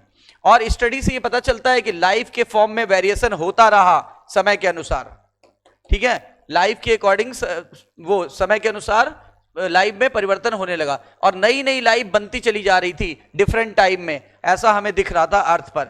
इसी को कौन सा एविडेंस मानते हैं? जीवाश्मों की स्टडी को क्या बोलते हैं? पैलिंटोलॉजी। और इस तरह के एविडेंस को बोलेंगे पैलिंटोलॉजिकल एविडेंस। पैलिंटोलॉजिकल एविडेंस कह रहा है क्या आप जानते हो फॉसिल की उम्र कैसे निकाली जाती है? रेडियो एक्टिव डिके द्वारा, रेडियो एक्टिव डिके द्वारा, कार्बन डेटिंग द्वारा, ठीक है ना, लेड यूरेनियम मेथड से, ठीक है ना, पोटेशियम आर्गन मेथड से, ठीक है। उसके अलावा एक आजकल अब पूछा तो नहीं जाता पर पहले AIPMT जब एग्जाम होता तो पूछा जाता था, सबसे बेस्ट मेथड कौन सा? ESR, electron spin resonance method. क्योंकि ये रेडियो एक्टिव पर आधारित नहीं है, ये इलेक्ट्रॉनों के स्पिन मूवमेंट पर आधारित है। ऐसे बनाते हैं ना हम लोग, इलेक्ट्रॉनों का स्पिन मूवमेंट उस पर आधारित है। तो ESR, electron spin resonance method पर आधारित है। ये नॉन रेडियो एक्टिव टेक्निक है कि रेडियो एक्टिव? तो जो साइंटिस्ट अध्ययन कर रहा है उसको कोई नुकसान होगा कि नहीं होगा? नहीं होगा। और ये परफेक्ट एज निकालता है, वो एक्सपेक्टेड एज निकालता है। वो कहता है लगभग 5000 साल पुराना, ये कहता है नहीं 5000 साल ही पुराना है। तो कौन एक्यूरेसी देता है? ESR का पूरा नाम electron spin resonance method, electron spin resonance method. अब एम्ब्रियोलॉजिकल एविडेंस, कौन सा एविडेंस? एम्ब्रियोलॉजिकल, यानी भ्रूण को देख करके। अब हम सबके भ्रूण को देखेंगे। हम मछलियों के भ्रूण को देख रहे हैं, ऐसी दिख रही। हम एम्फीबियंस के भ्रूण को देख रहे हैं, वो कुछ ऐसा दिख रहा है, ठीक है। और हम और किसी के रेप्टाइल और बाकियों के भ्रूण को देख रहे हैं, वो ऐसा दिख रहा है। साइज का अंतर है, शुरुआती दौर में सब एक जैसे ही दिखते हैं। सब में नोटोकॉर्ड पाई जाती है, सब में फेरिंजियल गिल स्लिट पाया जाता है, सब में फेरिंजियल गिल स्लिट पाया जाता है, ठीक है ना। और सबका भ्रूण लगभग मैच कर रहा है, बस साइज का थोड़ा थोड़ा अंतर है। देखो क्या लिखा है, एम्ब्रियोलॉजिकल एविडेंस सपोर्ट करता है evolution was also propose by Ernest Haeckel. ये किसने दिया था? अर्नेस्ट हीकल, अर्नेस्ट हीकल ने दिया था। और उन्होंने ऑब्जर्वेशन के आधार पे दिया कि ऐसे ही दे दिया? ऑब्जर्वेशन के आधार पे। कब ऑब्जर्व किया था? ड्यूरिंग एम्ब्रियोनिक स्टेज, मतलब एम्ब्रियो को ऑब्जर्व किया। और अभी मैंने कुछ नाम लिए थे, मैंने कहा फिश, रेप्टाइल, एम्फीबियन, तो किस पर काम कर रहे थे? ऑल वर्टिब्रेट पर ऑब्जर्व किया कि कुछ वर्टिब्रेट को ऑब्जर्व किया? ऑल वर्टिब्रेट, मतलब फार्मा, वो फिशेस, एम्फीबियन, रेप्टाइल्स, मैमल और एप्स, सब पर अध्ययन किया। और जब अध्ययन किया तो उन्होंने ये भी देखा कि इसमें इंसान भी हैं। अरे मैमल में ही तो इंसान आता है, ठीक है ना। उन्होंने देखा कि सबके अंदर औसेसी गिल स्लिट है, सबके अंदर आज की डेट पे औसेसी गिल स्लिट है, just behind the head, head के जस्ट पीछे की तरफ। मान लो ये हेड है तो यहां हेड के पीछे की तरफ यहां पे क्या है? Pharyngeal Gill slit. लेकिन वो फंक्शनल केवल और केवल किस में होता है? फिश में, केवल फिशेस में होता है। Not found any other adult vertebrate, किसी एडल्ट वर्टिब्रेट में नहीं होता। लेकिन फिश अगर एडल्ट भी हो जाए तो उसमें फंक्शनल है। हम सबके एम्ब्रियो में सब में फंक्शनल था। बताओ फंक्शनल किस में होता है? सब में, ठीक है ना। लेकिन कब? एम्ब्रियोनिक स्टेज में। एडल्ट स्टेज में इनमें इनमें इनमें इनमें नॉन फंक्शनल हो जाता है, केवल अभी भी फंक्शनल है किसमें? फिशेस में। ये कहना चाह रहा है। However this proposal was disapproved by careful study of Karl Ernst von Baer. Von Baer बुलाते हैं इनको शॉर्ट में, वॉन बियर, पूरा नाम है Karl Ernst von Baer. Von Baer ने क्या बोला कि ये गलत है। उन्होंने कहा ये जो अर्नेस्ट हीगल ने बताया वो गलत है। क्या बताया? उन्होंने बताया एम्ब्रियो का कोई भी कैरेक्टर एडल्ट में पास नहीं होता। तो ये कैसे एडल्ट में आ गया? एम्ब्रियो का कैरेक्टर था तो एडल्ट में कैसे आ गया? इनमें माना इनके लिए तो सही था, पर ये बोलते नहीं ये अपवाद था। अपवाद नहीं है, एम्ब्रियो का कोई भी कैरेक्टर एडल्ट में जाता ही नहीं है। हमारे अंदर भी देखो ना, फंक्शनल फेरिंजियल गिल्ट था, गायब हो गया, नॉन फंक्शनल हो गया, क्योंकि हम पानी से अलग हो गए। कंपेरेटिव एनाटमी, अब लोगों ने एनाटमी को कंपेयर करके एविडेंस दिया। पहले एम्ब्रियो को कंपेयर करके एविडेंस दिया था, अब किसको? एनाटमी को। फिर किसको? मार्फोलॉजी को, मतलब शरीर के बाहर की चीजों को देख करके अध्ययन किया, शरीर के अंदर की चीजों को देख के अध्ययन किया। और फिर बताया कि बहुत पुराने समय में से ये चीजें थी, हम लोग उन्हीं से डेवलप हुए हैं। यानी हमारे पूर्वजों में लक्षण थे, उन्हीं से हम लोग डेवलप हुए हैं। ये डायनासोर वाला फिगर है, देखो इस पे क्वेश्चन कैसे बनेंगे। पहले, सबसे पहले ब्रैंकियोसॉरस बना। कौन बना? ब्रैंकियोसॉरस। ब्रैंकियोसॉरस, इस पे क्वेश्चन कैसे आएंगे? कौन किससे बना, बस यही क्वेश्चन आएगा। फिगर बेस्ड क्वेश्चन इस पे नहीं आता, ठीक है ना। फिर भी हम आपको 2-3 क्लू बता देते हैं कि अगर क्वेश्चन एग्जामिनर ने बनाया तो कैसे बनेगा। बताओ सबसे लंबा बॉडी अगर दिख रहा है, पूंछ बहुत लंबी है, बॉडी बड़ी लंबी है, ठीक है ना, तो कौन सा है? ब्रैंकियोसॉरस। ब्रैंकियो का मतलब होता है काफी बड़ा, ब्रैंकियो का मतलब होता है विशाल, काफी बड़ा वाला कौन है? ब्रैंकियोसॉरस। और जिसके ऊपर ऐसे कांटे जैसे निकले हुए हैं, ये पंख जैसे निकले हुए हैं, इसको बोलते हैं स्टीगोसॉरस। स्टीगो का मतलब होता है ये कांटे नुमा स्ट्रक्चर, तो स्टीगोसॉरस। एक तरफ क्या बना? बिना कांटे वाला। एक तरफ कौन बना? कांटे वाला, इसका नाम। और ये बड़ा साइज था तो नाम क्या पड़ा? ब्रैंकियोसॉरस, ठीक है। और एक तरफ बन गया आर्कियोप्टेरिक्स। क्या बन गया? और archaeopteryx is known as connecting link between reptile and bird. कुछ कैरेक्टर रेप्टाइल के हैं, कुछ बर्ड से। इससे पता चलता है कि बर्ड की उत्पत्ति किससे हुई है? रेप्टाइल से। और ये देखो आगे क्या है? क्रोकोडाइल इस तरफ बना, एक तरफ तो आर्कियोप्टेरिक्स बन गया, एक तरफ क्रोकोडाइल बन गया। यानी एक तरफ रेप्टाइल बन गए और एक तरफ बर्ड बनने की तैयारी हो गई। एक तरफ रेप्टाइल बन गया और एक तरफ बर्ड बनने की तैयारी हुई। कौन सा रेप्टाइल बना? पहले क्रोकोडाइल। फिर जिनके पास जो उड़ सकते थे, इनको टेरानोडॉन, पी साइलेंट है। बताओ क्या नाम है इनका? टेरानोडॉन, जो उड़ सकते थे। अब ये जो ब्रैंकियोसॉरस थे ये कन्वर्ट हो गए किसमें? टायरेनोसॉरस में। किसमें कन्वर्ट हुए? टायरेनोसॉरस रेक्स, आपकी थ्योरी में दिया हुआ है। 20 फीट हाइट के थे, दांत इनके बहुत लंबे और डैगर शेप थे। दांत लंबे और डैगर शेप थे, मतलब लंबे थे, डरावने थे और बहुत ज्यादा नुकीले थे, ठीक है। और ये करीब 20 फीट हाइट के थे। पूरा नाम है टायरेनोसॉरस रेक्स, ठीक है ना। और ये देखो ट्राइसेरोटॉप्स। ट्राइसेरोटॉप्स क्या थे? यहां एक सींग, ये दूसरी सींग, ये तीसरी सींग, 3 सींग है। 3 सींग है टॉप पे। टॉप पे कितनी सींग है? नाम क्या पड़ा? और टॉप पे देखो है भी, वैसे दोनों तरीके से याद रहेगा। सही है, तो कौन किस किस तरफ चेन गई ये पता चल गया हम लोगों को। कह रहे जो अभी हम बात कर रहे थे सिमिलरिटी की, मॉर्फोलॉजिकल सिमिलरिटी और एनाटॉमिकल सिमिलरिटी की, इससे पता चलता है कि हम लोग के एंसेस्टर कैसे रहे होंगे, कॉमन। अगर सिमिलरिटी है तो कॉमन, नहीं है तो नहीं, कॉमन नहीं थे।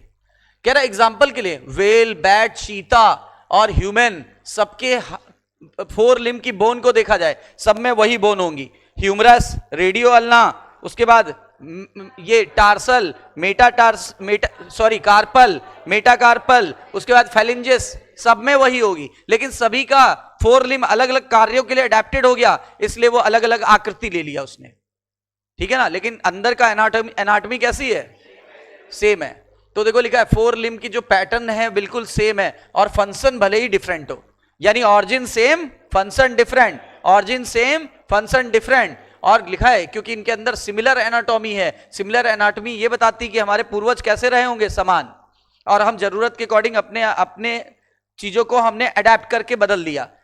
देखो वेल पानी में तैरती है तो उसमें फ्लिपर में बदल गए, ठीक है ना, और चीता दौड़ता है तो उसमें दौड़ने के लिए अडेप्टेड हो गए, बैट उड़ता है विंग्स में अडेप्टेड हो गए, ठीक है ना, वेल तैरता है तो पैडल्स में अडेप्टेड हो गए, फ्लीपर जिसको बोलते हैं, और हम लोगों में ग्रैस्पिंग के लिए अडेप्टेड हो गए। हम लोग का हाथ किस काम आता है, ग्रैस्पिंग। अगर हाथ नहीं होता तो ना तो मोबाइल चला रहे होते, ना बोर्ड चला रहे होते, नहीं, और ना किसी को थप्पड़ मारते, बहुत कुछ नहीं हो पाता, है ना। उसके बाद हाथ नहीं होता गला नहीं दबा सकते थे, है ना, हाथ नहीं होता किसी की आंख नहीं फोड़ सकते थे, हाथ नहीं होता आविष्कार नहीं कर सकते थे, हाथ नहीं होता जहाज नहीं चला सकते थे, हाथ नहीं होते तो कार नहीं चला सकते थे, बाइक नहीं चला सकते, हर चीज तो उसी पर बेस्ड है।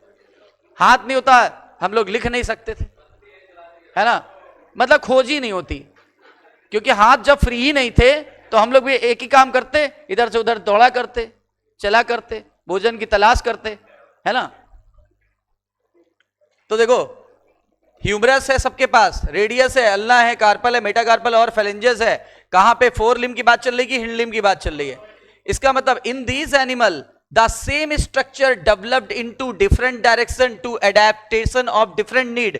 यहां पर सेम स्ट्रक्चर डिफरेंट दिशाओं में अडेप्ट करने के लिए बदल गए थे, ठीक है ना। और इसका मतलब सेम स्ट्रक्चर मतलब ह्यूमरस, रेडियो अल्ना, उसके बाद कार्पल, मेटाकार्पल और फेलिंजेस।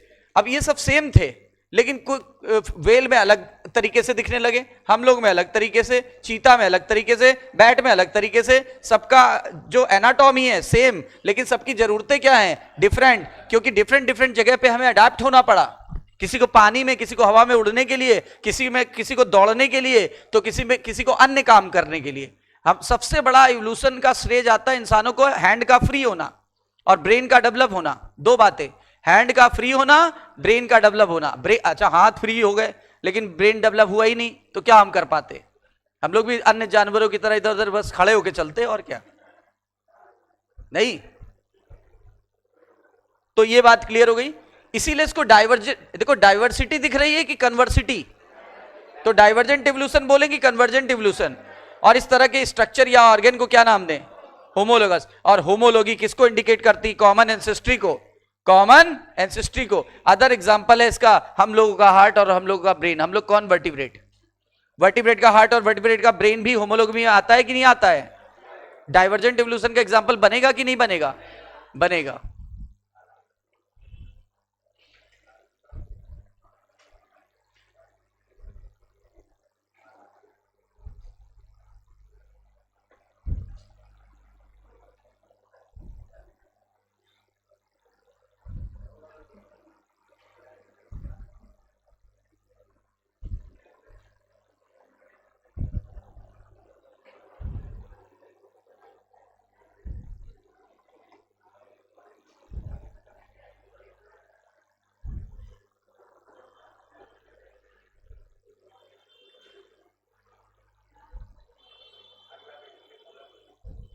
ये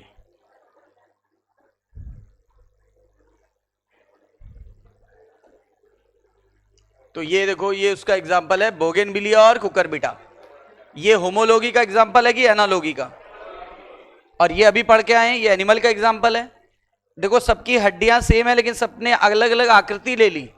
कारण ये है किसी के हैंड को फ्री करना था, यहां दौड़ने के लिए अडेप्टेड था, यहां तैरने के लिए अडेप्टेड था, यहां पे उड़ने के लिए अडेप्टेड था। तो सबने अलग अलग आकृति ले ली अलग अलग जगह अडेप्ट होने के लिए, लेकिन सबकी एनाटॉमी सेम है, इसलिए कॉमन एंसेस्ट्री शो हो रहा है। और एडेप्टिव डाइवर्जेंस हो रहा है कि एडेप्टिव कन्वर्जेंस? एडेप्टिव डाइवर्जेंस, ठीक है ना।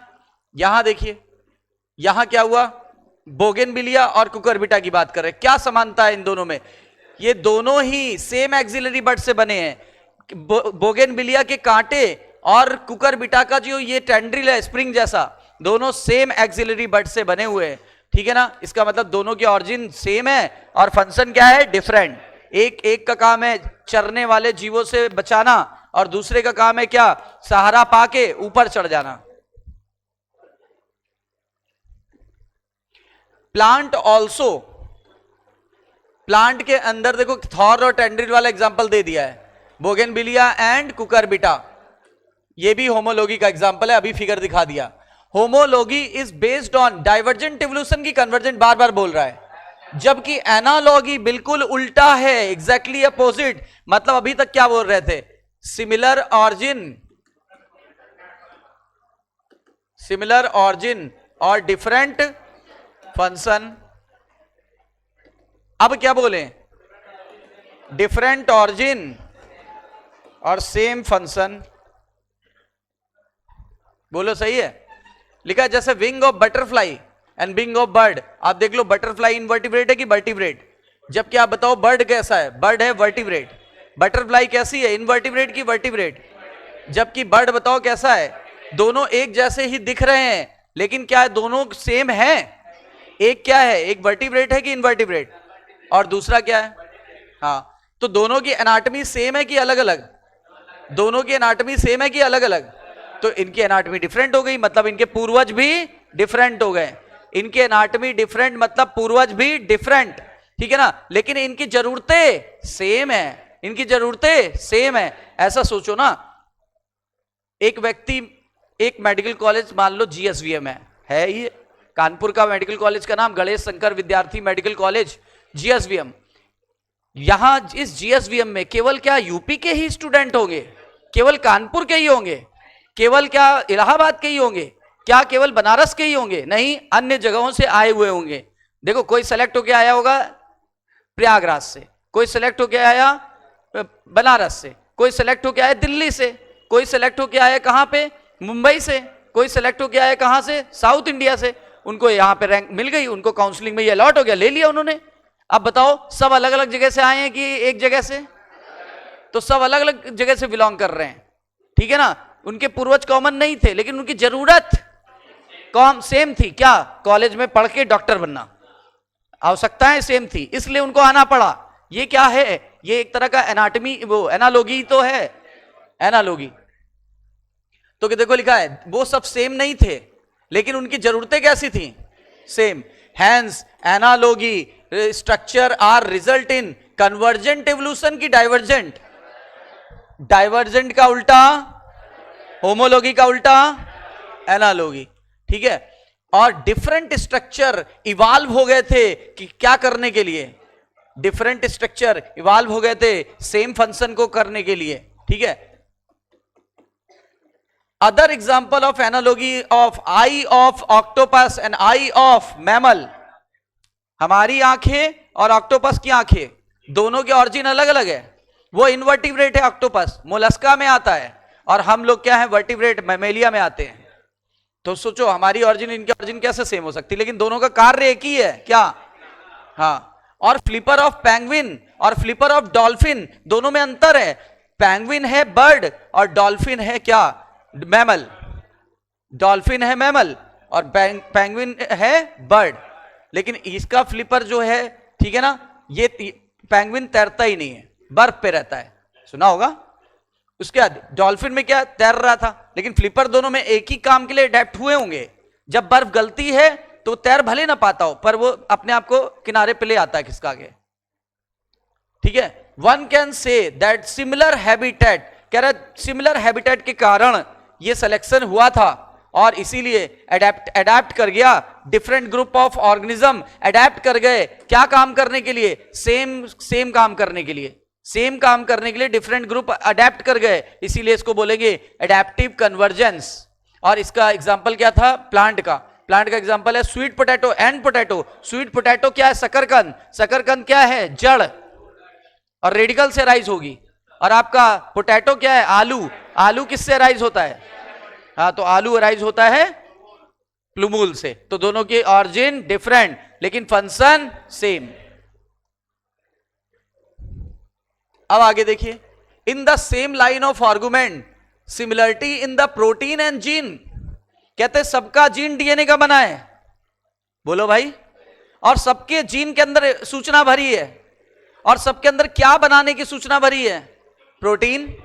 कोई भी सूचना अपने आप को कैसे एक्सप्रेस करती है, by making its protein, by translation. याद आया, तो सबका जीन और सबका प्रोटीन भी किसका एग्जाम्पल हो जाएगा, एग्जाम्पल होगा कॉमन एंसेस्ट्री का। अब कॉमन एंसेस्ट्री है तो होमोलॉगी हुआ, बताओ, इसीलिए कॉमन एंसेस्ट्री है तो होमोलॉगी का एग्जाम्पल बनेगा। वो बीच में डाला लाइन, लेकिन है वो, देखो साफ साफ कह रहा है कॉमन एंसेस्ट्री, एंसेस्टर कॉमन होते तो होमोलॉगी में आया था।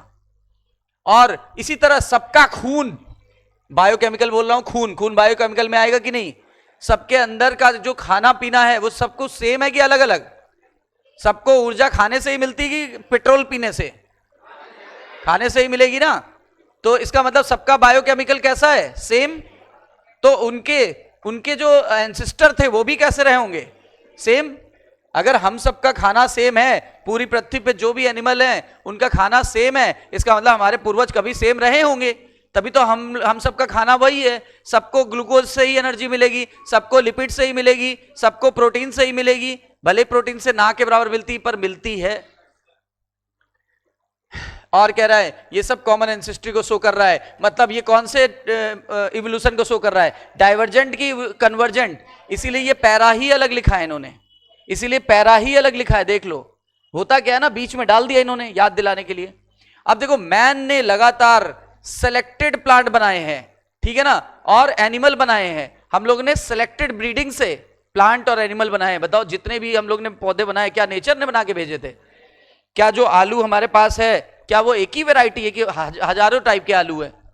आलू बहुत सारे आते हैं, माना कि मार्केट में आप पहचान नहीं पाते हो, लेकिन आलू की कम से कम कुछ नहीं तो कुछ नहीं 100-150 प्रजातियां पाई जाती हैं, नाम भी हैं उनके। जैसे पहले हम लोग छोटे थे तो पहाड़ों से आलू आता था, वन ऑफ द बेस्ट आलू ऑफ द इंडिया, नाम था उसका देवा पहाड़ी। देवा उसकी वैरायटी थी, पहाड़ों से आई थी इसलिए पहाड़ी नाम दे दिया गया।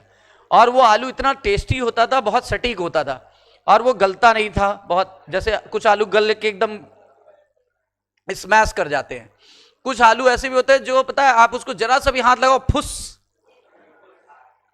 मतलब बिखर जाता है, और कुछ को काट के खाओ तो ठीक लगता है टेक्सचर। तो अलग अलग टाइप के आलू हैं, है ना। तो इसी तरीके से अलग अलग प्रकार की गोभियां हैं, है ना। इसी प्रकार से हम लोग ने ब्रोकली बना ली, गोभी की तो वैरायटी है ब्रोकली, हरी गोभी सैलेड में खाते हैं, है ना। इसी प्रकार हम लोग ने कुत्तों की कई प्रजाति बना ली, जर्मन शेफर्ड, पोमेलियन, ठीक है ना, और बहुत सारे, ठीक है ना। और एग्रीकल्चर के लिए हम लोग यूज करते हैं, हॉर्टिकल्चर के लिए यूज करते हैं, बागवानी के लिए, कुछ को स्पोर्ट के लिए यूज करते हैं, कुछ को सिक्योरिटी के लिए यूज करते हैं, इसलिए हम लोगों ने बनाए। और कह रहा है मैन ने बहुत सारे एनिमल कहां से बनाए हैं? वाइल्ड एनिमल से, और क्रॉप भी जो बनाई है वाइल्ड वाले प्रजातियों से, क्योंकि वाइल्ड में ही वेरिएशन छुपे थे, उसी को हमने इंप्रूव करके बनाया। जेनेटिक्स में पढ़ा था, साहिवाल काऊ कहां बनाई गई? हाँ, पंजाब में बनाई गई। वाइल्ड काऊ से बनाई गई थी कि नॉर्मल काऊ से? लिखा है आजकल ब्रीडिंग प्रोग्राम बहुत ज्यादा बढ़ा दिया गया है, जिससे हम वाइल्ड ब्रीड से आप डोमेस्टिक और डिफरेंट ब्रीड बना सकते हो। जैसे डॉग की वैरायटी ही देख लो कितनी सारी हो गई, पिटबुल, पप, ठीक है ना, पग जो होता है वो पिटबुल, पावेलियन, पावेलियन ने भी सफेद बना लिया, काला बना लिया, चितकबरा बना लिया, ब्राउन बना लिया, है ना, बहुत सारे बना लिए। But still are same group. कहता कुत्ता कुत्ता ही रहेगा, चाहे पावेलियन हो, चाहे जर्मन शेफर्ड हो, चाहे बुलडॉग हो, चाहे डबरमैन हो, चाहे लेब्राडोर हो, कुत्ता कुत्ता ही है, बस वैरायटी बदल दी हमने, बस ये हम लोग ने किया। यही नेचर करता है। लेकिन जो काम हम बहुत फास्ट कर रहे हैं, नेचर वो बहुत स्लो करता है, क्योंकि नेचुरल घटना स्लो होती है। नेचर से बढ़िया कोई फिल्टर नहीं है, फिर भी हमने आरओ बना लिया। 2 घंटे में पानी फिल्टर करके 10 लीटर, 15 लीटर, 20 लीटर कर देता है। लेकिन नेचर में झरने जो हैं और जो पत्थर हैं वो सब नेचुरल फिल्टर है। कभी पानी देखो जाकर के, वहां का इतना शुद्ध शुद्ध पानी हम लोगों ने सब बेकार कर दिया। गंगा नदी एकदम ऐसे दिखती थी ऊपर से नीचे, अभी भी केरला के कई सारी जगह पे जाओ, पानी दिखेगा पत्थर नीचे एकदम शीशे से भी साफ, एक कण भी नहीं। प्रकृति ने उसको इतना, क्योंकि वहां इंसान नहीं पहुंचा। इंसान जहां जहां पहुंच गए वहां वहां तबाही मचा दी।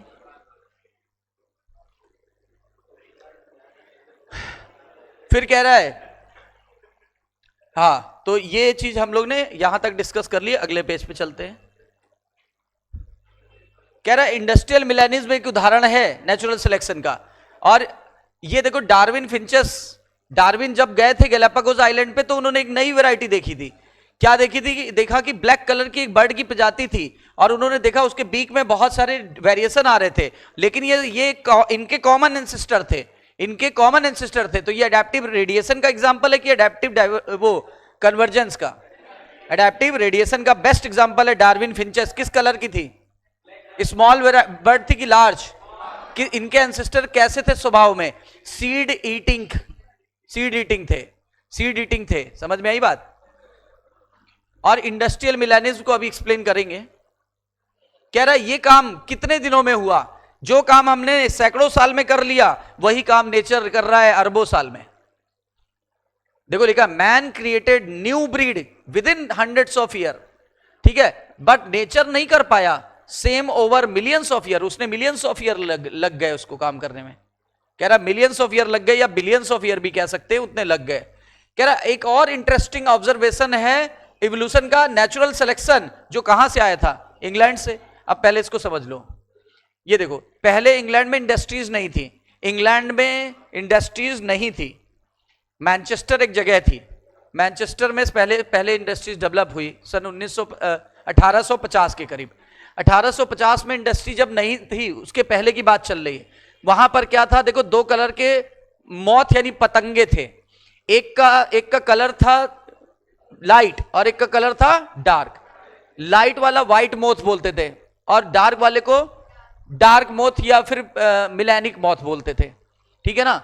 ये 2 मोथ थे। अब देखो, ये था ट्रंक यानी कि पौधों का तना, तने की छाल है, और इस छाल का कलर लाइट है कि डार्क है?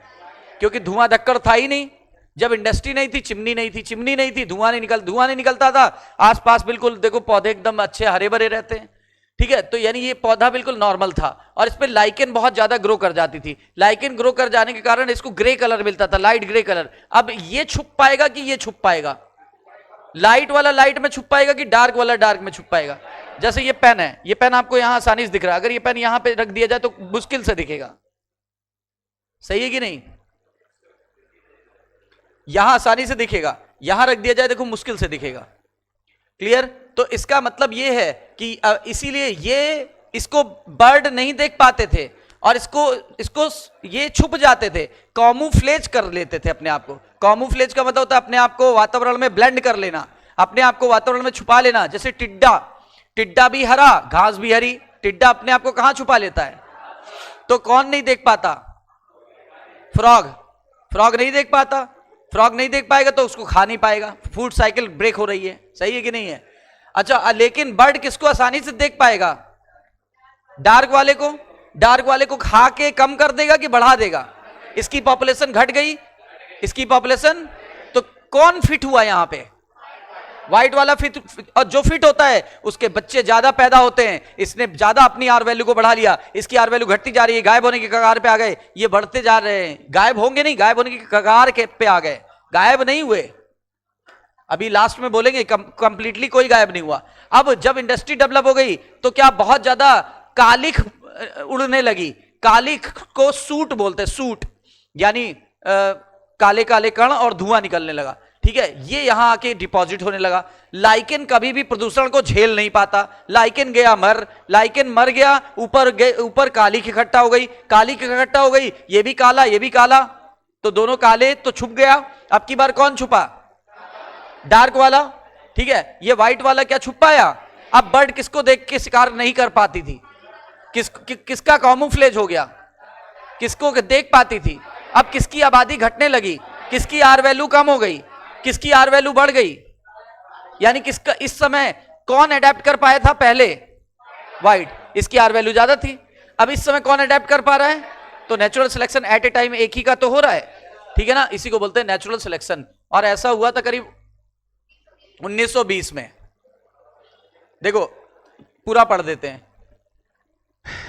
Another interesting observation supporting the evolution by natural selection comes from the England। और 1850 में क्या हुआ था? इंडस्ट्री डेवलप नहीं हुई थी, तो ऐसा माना गया था there was more white winged moth, white वाले ज्यादा थे डार्क वाले या मिलेनिक मोथ की तुलना में। जबकि जब हमने 1920 में गए सेम एरिया में, जब इंडस्ट्री डेवलप हो गई थी, ये लिखा आफ्टर इंडस्ट्रियलाइजेशन, तो क्या हुआ था? तो डार्क वाले बढ़ गए थे सेम एरिया में, ठीक है, और प्रोपोर्शन बिल्कुल उल्टा पाया गया था। कारण आगे दिया है, एक्सप्लेनेशन ये दिया है। एक्सप्लेनेशन कहता है कि साइंटिस्ट ने ऑब्जर्व किया प्रीडेटर जो थे यानी बर्ड देख पाती थी, स्पॉट कर लेना मतलब देख लेना, किसको? मौत को। कैसे देख पाती थी? जो अगेंस्ट द कंट्रास्ट था, मतलब अगर लाइट है तो लाइट छुप गया, कंट्रास्ट में कौन आया? डार्क वाला। लाइट बैकग्राउंड का कंट्रास्ट क्या हुआ? डार्क। तो डार्क वाले को देख पाता था। During post industrialisation period the tree trunk became dark due to industrial smoke and soot, कालिख और धुआं, ठीक है। Under this condition white wing moth did not survive due to predation, यानी बर्ड उसे देख के खा जाती थी क्योंकि अब कलर कैसा हो गया था? काला। डार्क विंग या मिलेनिक मोथ सर्वाइव। अब कौन किसको सुरक्षा मिल रही थी? जब इंडस्ट्री डेवलप नहीं हुई थी तो क्या था? व्हाइट कलर वाले लाइकेन ज्यादा थे और वो कवर कर लेते थे ट्री को, और इसी बैकग्राउंड में कौन छुप जाता था? White moth. तो व्हाइट मॉथ सर्वाइव कर पा रहा था कि मर रहा था? लेकिन डार्क वाला छुप नहीं पाता था, तो आसानी से पिकअप कर लिया जाता था। किसके द्वारा? प्रीडेटर यानी बर्ड द्वारा, शिकारी द्वारा। शिकारी कौन है यहां? कीड़ों को कौन खाता है? बर्ड पेड़ पे रहती है, पेड़ को खाने के लिए कीड़े आते हैं, कीड़ों को कौन खा जाती है? Bird. You may know the lichen can be industrial pollution indicator. कह रहे क्या आप जानते हो लाइकेन पोल्यूशन को इंडिकेटर है? हाँ, अगर लाइकेन ज्यादा होंगे तो पोल्यूशन कम है, अगर लाइकेन कम है तो पोल्यूशन ज्यादा है। They will not grow in the area of polluted area में ग्रो नहीं करते। Hence moth that were able to camouflage, यानी कि मोथ जो छुपा लेती थी अपने आप को वातावरण में, हाइड इन देयर बैकग्राउंड, वो सरवाइव करती थी। जबकि और इसी फैक्ट से सपोर्ट मिला कि जब इंडस्ट्री नहीं थी तो वो ज्यादा थे, बाद में वो कम हो गए, ठीक है। और रूरल एरियाज यानी कि कौन सा?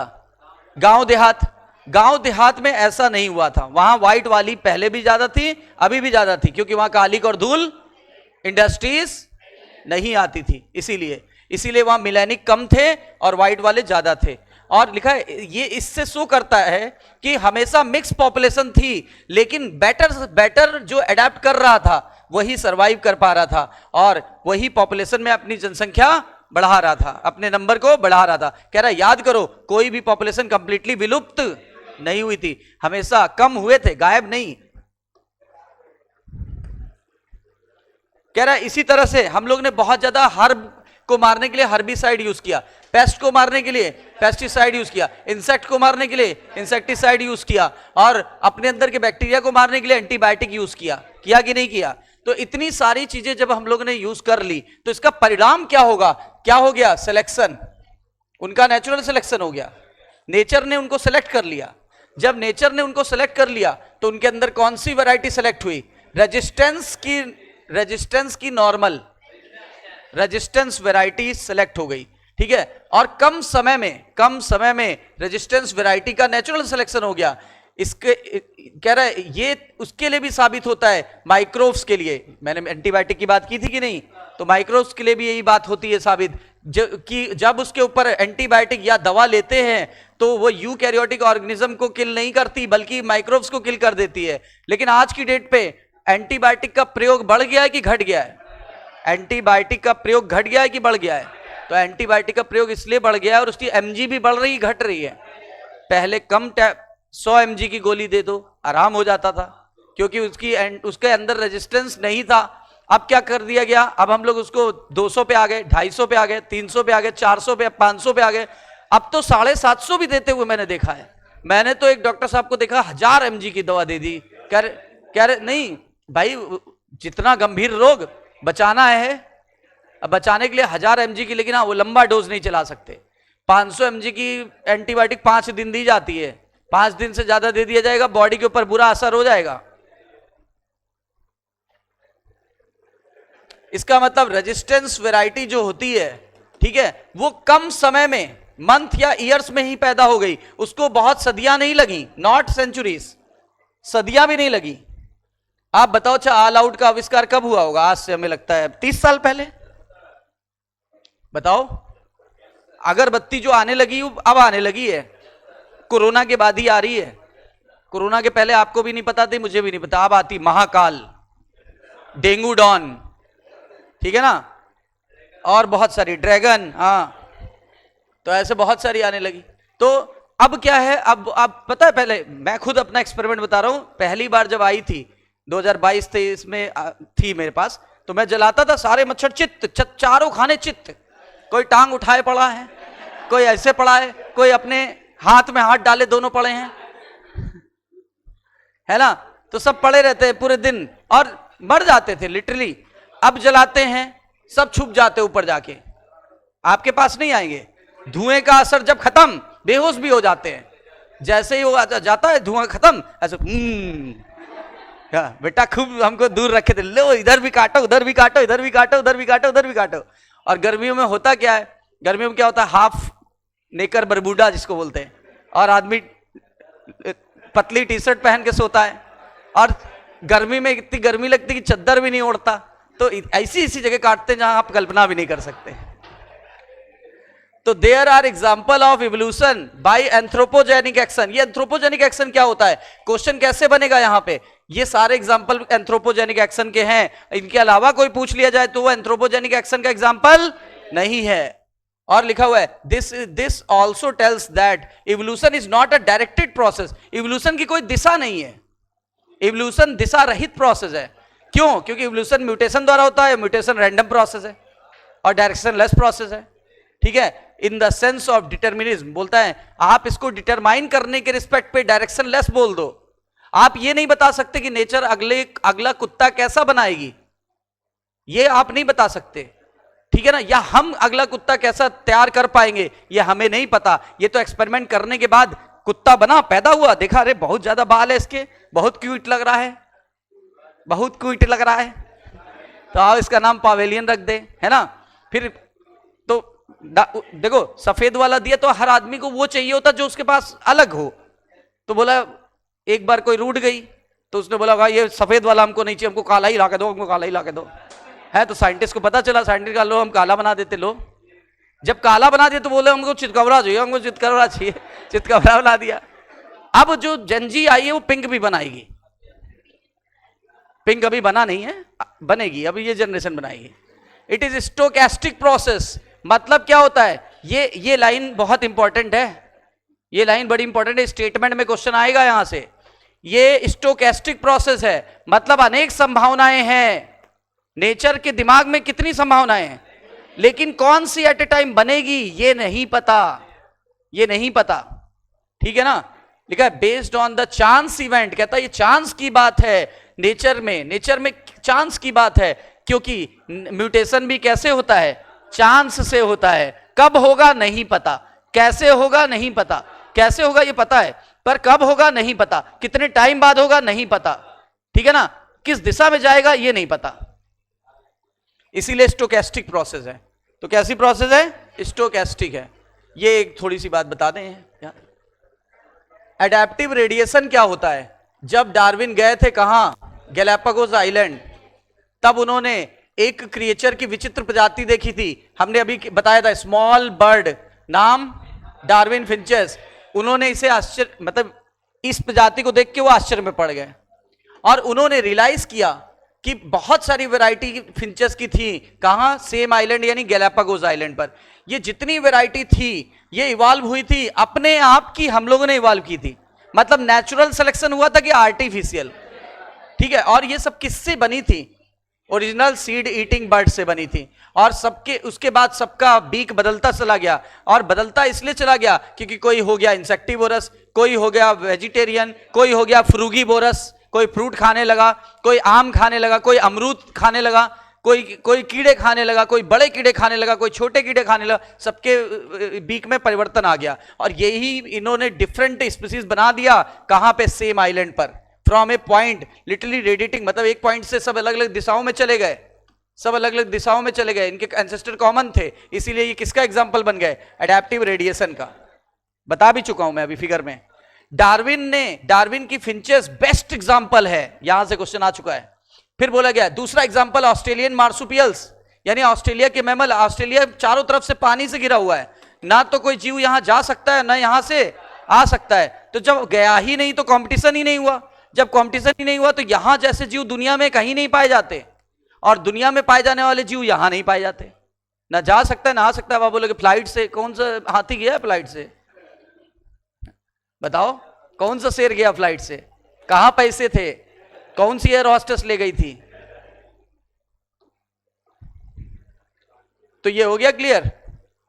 अब क्या बोल रहा है? इसका मतलब ऑस्ट्रेलियन मैमल, ये दूसरा एग्जांपल है और ये पहला एग्जांपल है। और number of marsupials each differ from other, अभी फिगर दिखाएंगे, evolve from the ancestral stock but all this Australian island. कह रहा है केवल ऑस्ट्रेलियन आइलैंड में ही थे। बोल रहे मानते हैं कि यहां पर भी एडेप्टिव रेडिएशन हुआ था, सब डिफरेंट दिशाओं में इवॉल्व हुए थे, लेकिन ये भी ये इनके एंसेस्टर कॉमन थे। लेकिन अगर हम इसको देखें तो ये भी तो किसका एग्जांपल है? एडेप्टिव रेडिएशन का। लेकिन जब हम किसी ऐसी जगह की तुलना करें, जैसे ये ऑस्ट्रेलिया में था और हम लोग दूसरे आइलैंड में हैं, ये और ये आइसोलेटेड हो गया कि अनआइसोलेटेड? यहां पर भी एडेप्टिव रेडिएशन हुआ, यहां पर भी एडेप्टिव रेडिएशन हुआ, यहां पर भी एडेप्टिव रेडिएशन हुआ। ये हमारे मैमल में हुआ, हमारे पास प्लेसेंटा है, हम लोग प्लेसेंटल मैमल है। इनके पास पाउच है, पाउच को मार्सुपियम बोलते हैं। तो ये मार्सुपियल मैमल है, हम प्लेसेंटल मैमल है। हमारे यहां भी एडेप्टिव रेडिएशन हुआ और उनके यहां भी एडेप्टिव रेडिएशन हुआ। लेकिन अगर एडेप्टिव रेडिएशन एक से ज्यादा एडेप्टिव रेडिएशन एक से ज्यादा हो रहा है ना, ये हमारे आइलैंड पे हो रहा है, ये उनके आइलैंड पे हुआ, क्योंकि समय तो सबको उतना ही मिला। बताओ, जिस समय आप पेपर दे रहे होगे उस समय शायद हम लंच कर रहे होंगे, समय तो उतना ही मिला ना। आप पेपर देने में जुटे हो, हम लंच कर रहे होंगे, या कुछ और काम कर रहे होंगे, या कुछ और काम हो, कहीं जा रहे होंगे, कहीं आ रहे होंगे, कोई काम कर रहे होंगे। तो कहने का मतलब है यहां भी एडेप्टिव रेडिएशन हुआ, यहां भी समय उतना ही मिला, यहां भी समय उतना ही मिला, यहां भी एडेप्टिव रेडिएशन हुआ, यहां भी एडेप्टिव रेडिएशन हुआ। लेकिन अगर एक से ज्यादा एडेप्टिव रेडिएशन एक आइसोलेटेड आइलैंड के बीच होने लगे तो इस तरह के एडेप्टिव रेडिएशन को एडेप्टिव कन्वर्जेंस कहते हैं। क्या कहते हैं? Adaptive convergence. ऑप्शन में ना मिले पैरेलल इवोल्यूशन। देखो पैरेलल हुआ कि नहीं हुआ? Parallel evolution. ये देखो लास्ट लाइन, देखो last, when more than one, जब एक से ज्यादा एडेप्टिव रेडिएशन हो, कहां पे हो? Isolated geographical area. आइसोलेटेड कौन था? Australia, Australian geographical area. तब इसे क्या बोलते हैं? Adaptive radiation. देखो सारे के पास सारे मार्सुपियल्स हैं, एडेप्टिव रेडिएशन और मार्सुपियल्स, ठीक है ना, सारे एडेप्टिव रेडिएशन है। और ये देखो जब एक से ज्यादा एडेप्टिव रेडिएशन किसी आइसोलेटेड जियोग्राफिकल एरिया में होता है तो इसको कन्वर्जेंट इवोल्यूशन कहते हैं। कन्वर्जेंट इवोल्यूशन का एग्जांपल क्या है? प्लेसेंटल मैमल और पाउच्ड मैमल। ये कौन से? ऑस्ट्रेलिया वाले कौन से? पाउच्ड या मार्सुपियल्स भी बोलते हैं। और हम लोग कौन है? ठीक है ना, देखो ये बिल्कुल सिमिलर दिख रहे हैं, इनको कन्वर्जेंट इवोल्यूशन कहेंगे। Placental mammal in Australia and adaptive radiation in the varieties of such placental mammal each which appear to the similar to corresponding marsupials, placental wolf और तस्मानिया wolf marsupials। कह रहा है जैसे wolf देख लो, wolf और ये दोनों wolf है, लेकिन इसके पास पाउच नहीं है, प्लेसेंटा है, और इसके पास क्या है? पाउच है। तो इसको नॉर्मल वुल्फ बुलाते हैं और ये तस्मानिया वुल्फ है। ऐसे ही ये बॉब कैट है, तस्मानियन टाइगर कैट है। यहां फ्लाइंग स्क्वेरल बना, यहां फ्लाइंग फेलिंजस बना, यहां लीमर बना, यहां स्पॉटेड बना। ये जरूर देख लेना चेन, थोड़ा सा समय लगेगा पर ये जरूर देखिएगा। कभी कभी पूछ लेता है कि बताओ ये इनमें से कौन सा उदाहरण एडेप्टिव रेडिएशन का बनेगा और कौन सा एडेप्टिव कन्वर्जेंस का बनेगा। तो ये मैंने यहां तक आज आपको करा दिया, कल ये कंप्लीट हो जाएगा, क्वेश्चंस भी हो जाएंगे।